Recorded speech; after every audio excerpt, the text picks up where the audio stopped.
Hello, my name is Peter Parfitt and welcome to New Brick Workshop. In this video I'm doing the final bit of finishing of the hall table. I'm going to do the Osmo for the legs and the drawer, and then I'm going to fit the top, and finally I'll just Osmo the top. I thought I'd show you these things. I've just drilled a small hole up through the bottom of the leg, and I'm going to do that for all four legs. And in order to raise the frame up so that I can Osmo right to the edge without making a mess, I've got these little feet. Okay, and the idea of these little feet, and it's quite obvious, I just screw this in to a hole. It's only going to be just finger tight, like so, and that'll keep the legs off the ground. Now, if you look closely, the normal very sharp point that you get on the end of a screw, I've just nipped that off with a pair of cutters. So if I accidentally put my hand down on this, I wouldn't get a nasty injury. I'd probably hurt myself a bit, but just a tiny bit. So that's quite useful. And I just throw these in a drawer when they're not in use.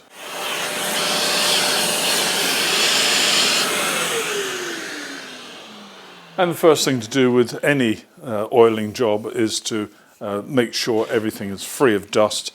And of course I sanded all this down ages ago, and it's all beautifully smooth. So just a bit of dust clearance, and then I'll apply the Osmo.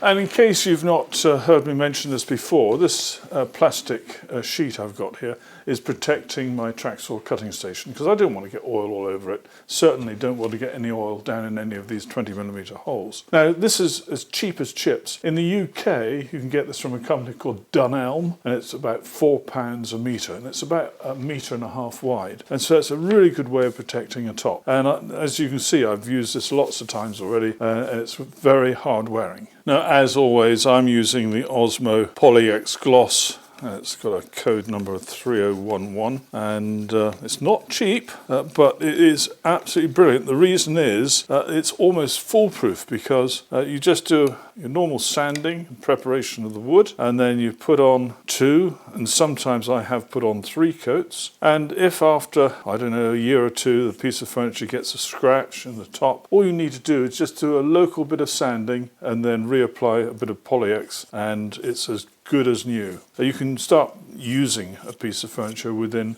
48 hours, but if you leave it for about 3 weeks, and then it's absolutely thoroughly hardened, and then you can use beeswax polish on top just to give it that extra little bit of shine if you've got visitors coming. And I'm just applying this with a brush to the large areas.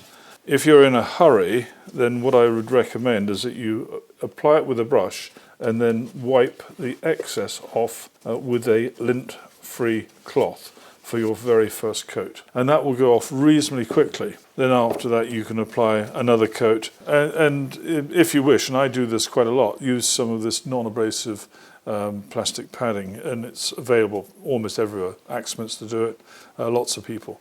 And you can actually rub the PolyX into the grain of the wood. That's what's good about it, yet it's not going to cause any structural damage to the surface of the wood at all. And one doesn't need a very big piece. This will do for the whole of this work that I'm doing now. And the way I'm doing it today is I'm applying with a brush. I'm then going to use the non-abrasive scourer, then make a decision whether I'm going to wipe off any excess after that. Now, I've just started with the inside of the drawer, because otherwise it becomes awkward to do it after you've done the other bits and pieces. I'm not going to apply anything to the actual base of the drawer here. Now, when you do your sanding, and you're sanding ready to apply PolyX, if you sand at finer than, say, 240 grit, so 240 onwards, 300, 400, etc., the PolyX will not soak into the surface as well.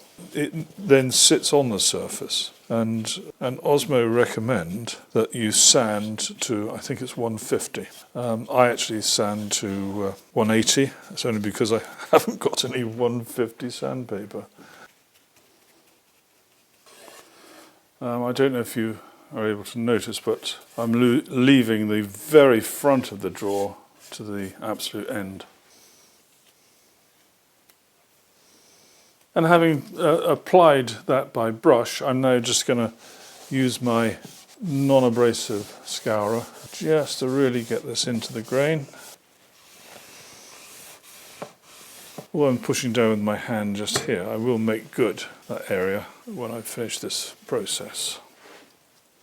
And I am just going to give this a very light rub with some lint-free cloth, and that will mean this first coat will dry pretty quickly, and it will be absolutely lovely when it's finished, and then I'll be able to apply a second coat tomorrow.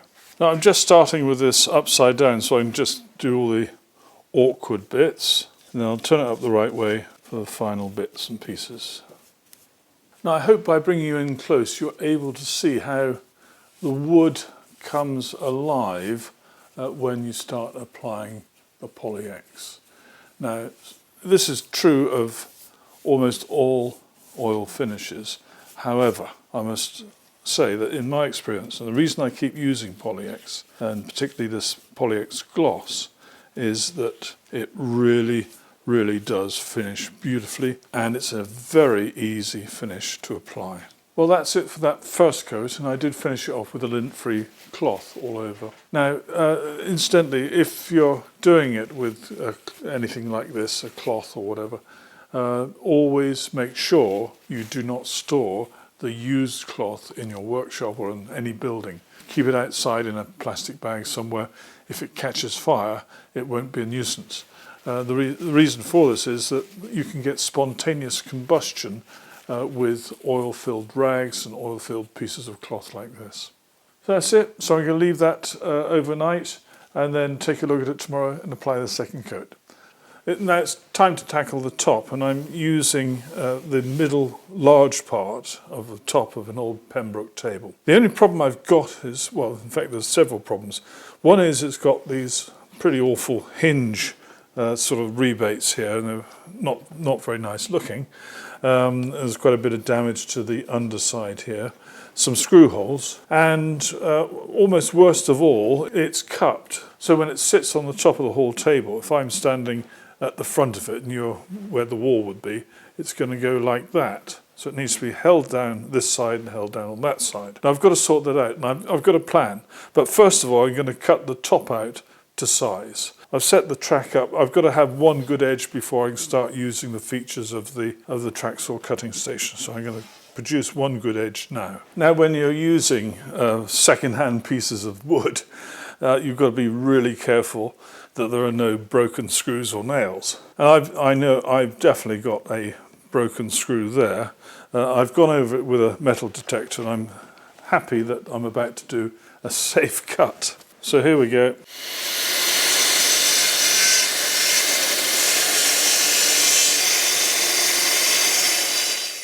That's that bit done. And I'm just going to clean that edge. And then I can put it here in the tracksaw cutting station. Now I've got it upside down because I've made some pencil marks where I think it's safe to cut with no screws, and I'll get the maximum width possible. So I think that is one of my places just there. Get this rail in place.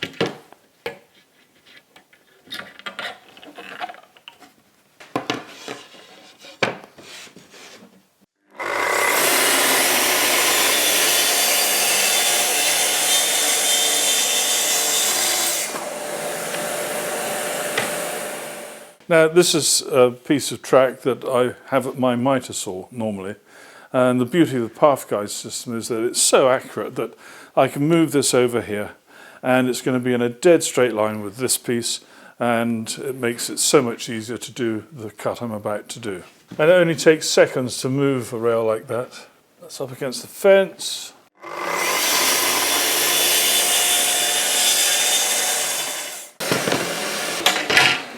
So that's 2 cuts done.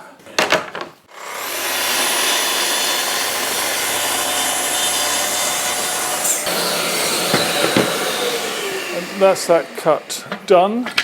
And the beauty of the path guide system is that now I have all these corners are perfectly square. absolutely spot on, spot on, spot on. And I'll measure the diagonals for you too. This diagonal is 791 and a tiny, tiny fraction, 791 and a tiny fraction. And this one is 791 and a tiny, tiny fraction. Maybe what I should be doing is showing you this end closer up. Well, just trust me, it's absolutely perfectly square. The problem I've got is that it's cupped. It's cupped like this. And I thought initially that just by having some supports from underneath that would hold it in place in relation to the rails on the frame, that it would be sufficient to bring it back to shape. But I think there's too much stress there for that. So I've taken advice from my friend David. I said to him, would it be all right to do some kerf cuts? Probably only about 6 or 8 millimeters deep. This is about 15 millimeters thick. Not going all the way to the edge, just starting here and ending there. And that would then relieve the amount of stress and pressure that I'd need to exert to get it flat. And first of all, I've set the blade height to where I think it should be. I've then moved it back here to I think where the cut should start. And I've put a pencil line on the rail which coincides with the back of the base plate of the saw. I've then moved it forward to where I think the cut should end, and I've put 2 lines here to warn me I'm nearly at the end, and then the actual finish line are 2 lines, one there, and they coincide with the shape at the back end of the saw. And I don't know if you can see, but I've measured put some pencil lines here where I want these cuts to be.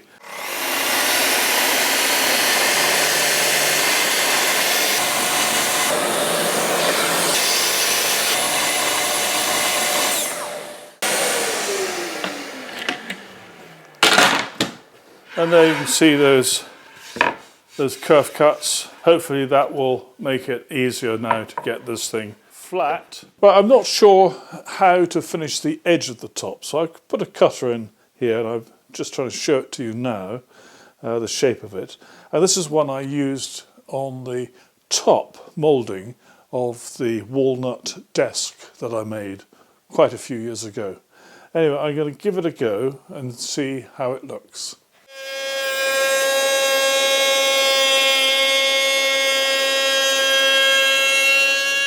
And there that is. You get an impression now what it's going to look like. This edge though is at the moment flat, and so what I'll have to do separately is to round that over.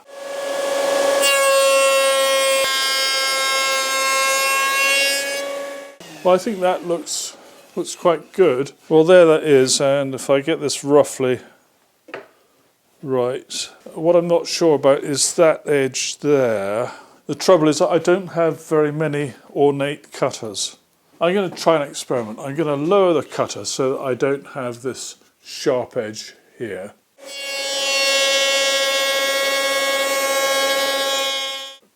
I'm not sure, but I think I prefer that. And it gives me a little bit more meat here to round over. So that's what I'm going to stick with. I'm going to start with the end grain first.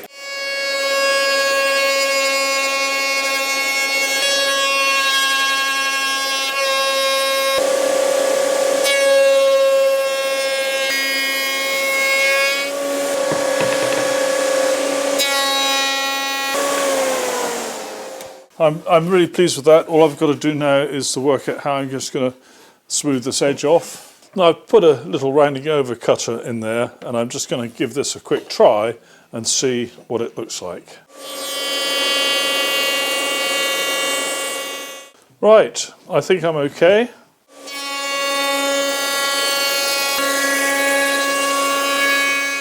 So I'm just going to tidy up that edge where the two profiles of cutters sort of met, and I'll just move that dog out of the way. See, it's so easy. If you've got a track saw cutting station, you can clear the dogs off there very quickly and then get on to do a different task.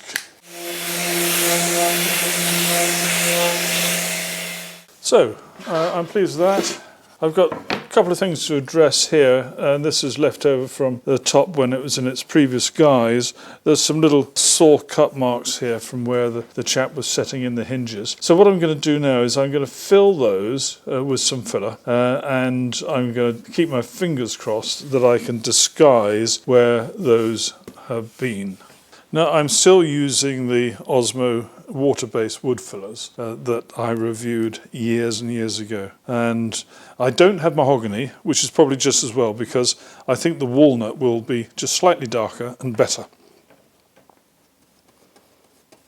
So I'll just leave that to dry and then we're done. Now you'll recall that I've put a channel on these two long rails here and some cutouts in the two short rails. And the idea of those is that I'll use little pieces like this which will fit in there and then be screwed onto the top. And this will allow some movement as the top might or might not expand, but it will serve to hold the top flat on this surface. However, if you imagine that the top is going to be flush with this, there's this gap. So what I've done is on the top I've put these pieces on the underside, so that this then means so that these pieces that go into the sides will be more or less parallel with this plane here. So those were stuck on. Now I'm going to give the underside here at the edge a final sand, because I think once I connect the top to the base, that will be it. I won't then separate the two again. So I'm going to use these 4mm by 25mm long screws, and I've centered the frame onto the top, and I'm now going to position the various little holding on pieces. Now bear in mind these mustn't go all the way into the slot, otherwise that stops any movement inwards. There's got to be a little gap on the inside so that there can be some movement of the top. Now I do need to provide a small pilot hole, part of a pilot hole, and so I've got this arrangement with my Festool CXS. It's got this angle bit on it, which is really good. It came with it, by the way, and I've positioned these and they're going to be flush with the back end here.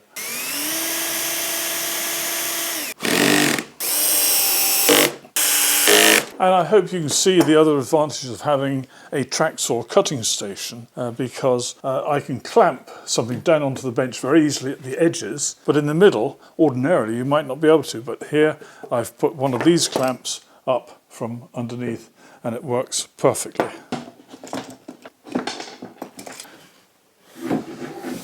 That's the top on. One thing I want to point out, this mahogany top looks a little bit lighter than the legs and the frame. So I've done a very quick test, and this is a piece of the top that was cut off, and I've put a bit of Osmo on there, and I think you can see that that now is a close match to the right colour. So before I start the main sanding, I'm just going to break the edge of these corners very slightly, and then I'll do the rest of the sanding.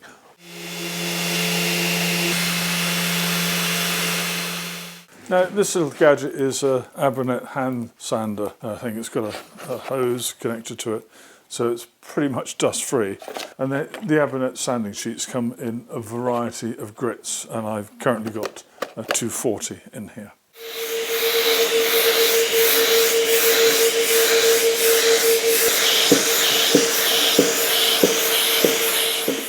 And this is a Festool sanding block, and it's sort of spongy rubber stuff, and it comes in a variety of grits.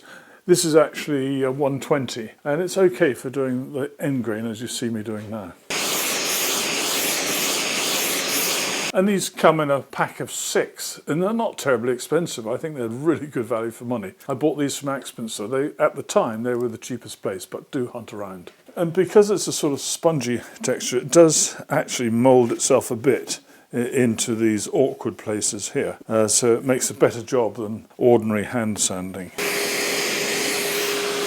I'm very pleased with that. I think that will do, and now I can put the first coat of Osmo onto the top, and I'll do the second coat of Osmo onto the frame and onto the drawer.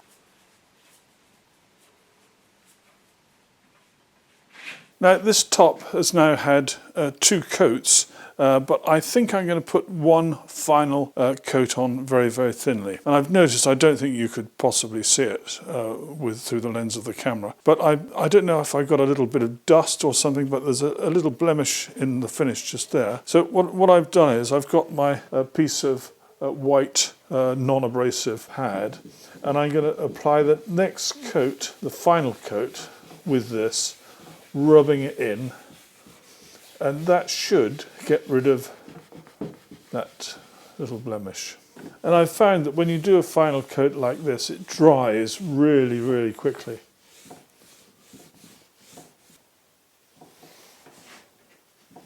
I'm just finishing off with a piece of lint-free cloth. I'm doing this really carefully. Yep, I'm pleased with that. That is absolutely super. Now, whilst that's going off, I'm just going to put the handles on the drawer. And just a little trick, I mentioned that you shouldn't leave oily rags or oily paper in the workshop because it could spontaneously combust. So what I do is when I take my little plastic gloves off, I hold on to a wodge of that awful oily stuff and then take the gloves off around it, so it actually captures that stuff, and it's now easy to handle because this is the inside of the gloves which is now on the outside and all the oily stuff is trapped. So I can go and put that somewhere completely safe. And just to make it clear, I'm using Osmo Poly-X, and this is the 3011 clear gloss, and I use it on virtually every bit of woodwork I make. And a tin like this is quite expensive, but I'm about that far down in the tin and I've been using this almost for a year, so I've got a lot more life left in this. Now, fitting the handles is very, very simple. In a previous bit of video I showed the drilling of the holes for the handles, and I actually showed the handles themselves. And if I bring this up to the camera, so these little fixing posts have a domed head and a little hole in them, and in that hole goes the actual end of the handle, and the square bit fits into the little bezel thing, so it ends up looking a little bit like that. Now, I don't know where I got these. Actually, I think it was probably at the time when I was making the walnut desk many years ago. So I've got one in there, and then I very carefully got the other end in, and now you can see the handle is there like so. On the other side of these threaded pieces, I'm going to put a washer and a nut. Now, this is quite tricky, so I've just been able to start that one. Now, this is, as I said, quite tricky. Put the washer on, reacting it on the far side so it doesn't come adrift, and then get the nut, and it really is a bit of a fiddle, but after you've done one or two of these, you'll find it's not so bad. Now, I've been able to start that one. It really does help to have got these counter bores here absolutely dead center. If they're dead center, you can get a tool like this through that hole and then onto the nut. That's that one. And this one isn't quite dead center, but I'll do my best. And it really is important to make sure that these bezels are absolutely vertical. And I've just got to check this one.